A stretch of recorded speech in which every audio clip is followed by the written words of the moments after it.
Assalamualaikum warahmatullahi wabarakatuh. Hai teman-teman, perkenalkan, nama saya Cahaya Rama Fitria. Saya dari Prodi Perbankan Syariah Unit 1. Pada video kali ini, saya akan menjelaskan sedikit tentang akuntansi murabahah. Materi ini itu sangat relevan loh, karena akad murabahah merupakan salah satu bentuk pembiayaan yang paling umum digunakan oleh bank syariah dalam melayani nasabahnya. Yang pertama, kita mulai dengan pengertian murabahah dulu ya. Jadi, murabahah itu adalah akad jual beli di mana penjual menyebutkan secara transparan harga pokok dan keuntungan yang ia inginkan kepada pembeli. Ini itu berbeda dengan jual beli biasanya dalam ekonomi konvensional, di mana dalam ekonomi konvensional harga final bisa jadi hasil dari tawar-menawar atau tidak dijelaskan rinciannya. Dalam murabahah ini, keterbukaan harga adalah prinsip utama. Nasabah atau pembeli tahu dengan jelas bahwa misalnya barang itu dibeli oleh bank seharga 100 juta dan dijual kepada nasabah seharga 120 juta. Berarti keuntungannya adalah 20 juta rupiah. Dalam praktiknya di bank syariah, murabahah menjadi solusi ketika nasabah ingin memiliki suatu barang. Namun nasabah tersebut tidak memiliki dana saat itu. Jadi, bank akan membeli barang tersebut terlebih dahulu, kemudian baru ia menjualnya kepada nasabah dengan harga yang lebih tinggi secara angsuran. Murabahah ini memiliki dua jenis utama, yaitu yang pertama adalah murabahah dengan pesanan. Pada jenis ini, transaksi terjadi setelah pembeli melakukan pemesanan terlebih dahulu kepada penjual atau bank. Dalam praktiknya di perbankan syariah, nasabah memesan barang tertentu, kemudian bank membelinya, lalu menjualnya kembali kepada nasabah dengan harga yang telah disepakati. Jenis ini bisa bersifat mengikat ataupun tidak mengikat. Kalau misalnya mengikat, berarti setelah barang dibeli oleh bank, nasabah wajib membelinya. Dan kalau tidak mengikat, artinya nasabah masih punya pilihan untuk membatalkan pesanannya tersebut. Selanjutnya, jenis yang kedua adalah murabahah tanpa pesanan. Di sini penjual atau bank telah terlebih dahulu membeli barang sebelum ada permintaan dari pembeli.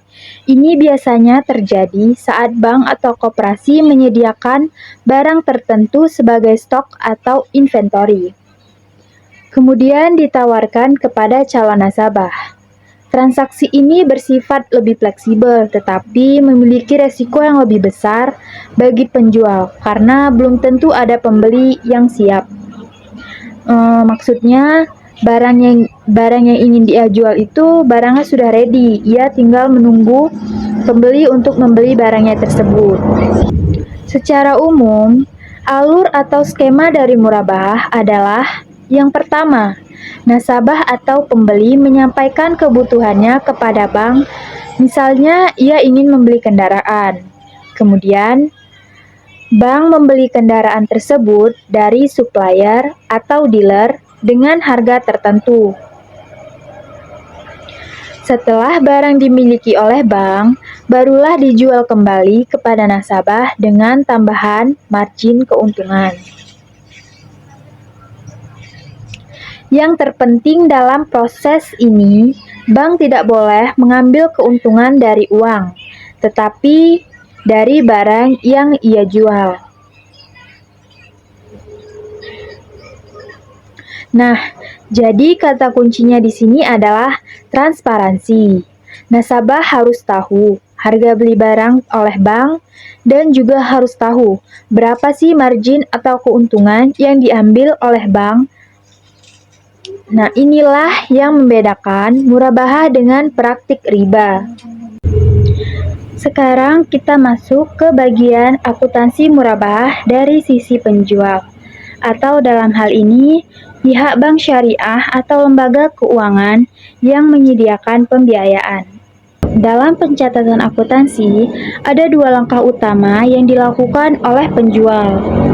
Langkah pertama adalah pencatatan penjualan. Penjual atau pihak bank menjual barang kepada nasabah dengan harga jual tertentu.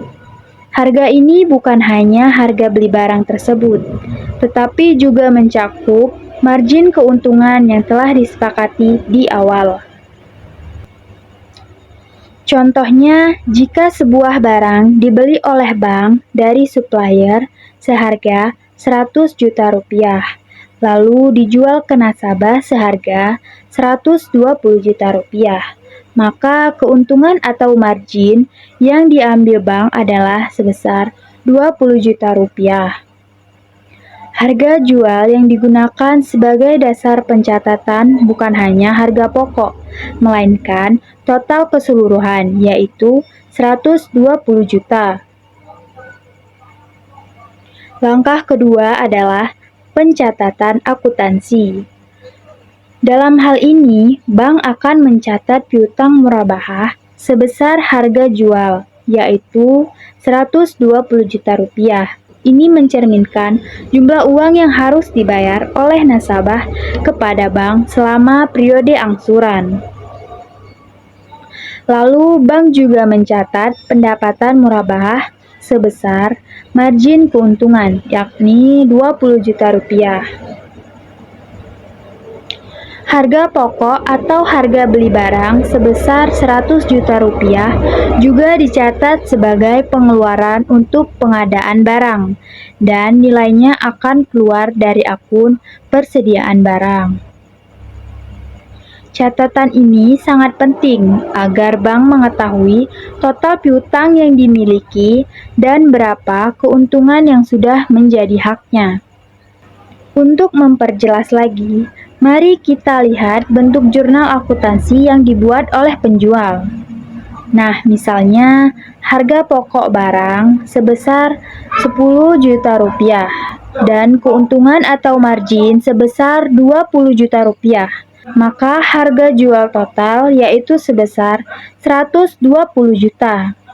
Maka saat transaksi penjual terjadi, jurnal akuntansi yang dicatat oleh penjual adalah yang pertama, piutang murabahah didebit sebesar 120 juta rupiah. Ini menunjukkan bahwa nasabah memiliki kewajiban untuk membayar sebesar itu kepada bank. Yang kedua, persediaan barang masuk di kredit sebesar 100 juta rupiah. Ini menunjukkan bahwa barang yang dimiliki oleh bank telah keluar dari stok atau inventory. Kemudian, pendapatan murabahah masuk di kredit sebesar 20 juta rupiah. Ini menunjukkan keuntungan yang diperoleh dari bank dari transaksi tersebut. Pendapatan ini diakui pada saat akad penjualan disepakati, bukan saat pembayaran diterima secara penuh. Dengan pencatatan seperti ini, bank bisa secara akurat mengetahui jumlah piutang yang harus diterima dan juga bisa menyusun laporan keuangan yang transparan dan sesuai dengan prinsip syariah. Sekarang, kita masuk ke perspektif pembeli, yaitu nasabah. Bagaimana sih cara pencatatan murabahah yang dilakukan dari sisi mereka? Nah, jadi saat nasabah menerima barang hasil akad murabahah, maka nasabah akan mencatat aset yang diperolehnya. Aset ini dicatat sebesar harga pokok barang, yaitu harga beli oleh bank dari supplier. Lalu, nasabah juga mencatat utang murabahah sebesar total harga jual yang harus dibayar kepada bank. Itu termasuk margin keuntungan. Jadi, misalnya, bank membeli barang seharga 100 juta rupiah. Kemudian dijual ke nasabah sebesar 120 juta rupiah. Maka nasabah mencatat aset, misalnya asetnya kendaraan. 100 juta rupiah di debit. Kemudian utang murabahah sebesar 120 juta rupiah masuk ke kredit. Lalu bagaimana dengan selisih 20 juta rupiah antara harga beli dan harga jual? Nah, jadi selisih ini merupakan beban murabahah bagi nasabah. Beban ini bisa diakui secara langsung jika dibayar sekaligus, atau bisa juga dicatat dan dibebankan secara berkala selama masa angsuran jika pembayarannya dicicil. Tujuannya adalah agar nasabah mengetahui dengan jelas berapa total kewajiban mereka dan bagaimana beban tersebut mempengaruhi keuangan mereka selama periode kontrak murabahah berlangsung. Sekarang, mari kita lihat contoh pencatatan jurnal dari sisi pembeli agar lebih konkret. Misalnya, harga beli barang oleh bank sebesar 100 juta rupiah. Kemudian, margin keuntungan bank sebesar 20 juta rupiah. Maka harga jual total ke nasabah sebesar 120 juta rupiah. Nah, pada saat nasabah menerima barang tersebut, jurnal yang dicatat adalah yang pertama, aset masuk ke debit sebesar 100 juta rupiah. Misalnya, jika barangnya adalah kendaraan, maka dicatat sebagai kendaraan. Kemudian yang kedua, utang murabahah masuk ke kredit sebesar 120 juta rupiah. Ini adalah kewajiban nasabah untuk membayar bank sebesar total harga jual. Lalu ketika nasabah melakukan pembayaran, maka ditulis jurnalnya, yaitu yang pertama, utang murabahah di debit sebesar 120 juta rupiah. Yang dikredit sebesar 120 juta rupiah. Jika pembayaran dilakukan secara bertahap, maka dicatat sesuai nilai angsuran yang dibayarkan setiap bulannya.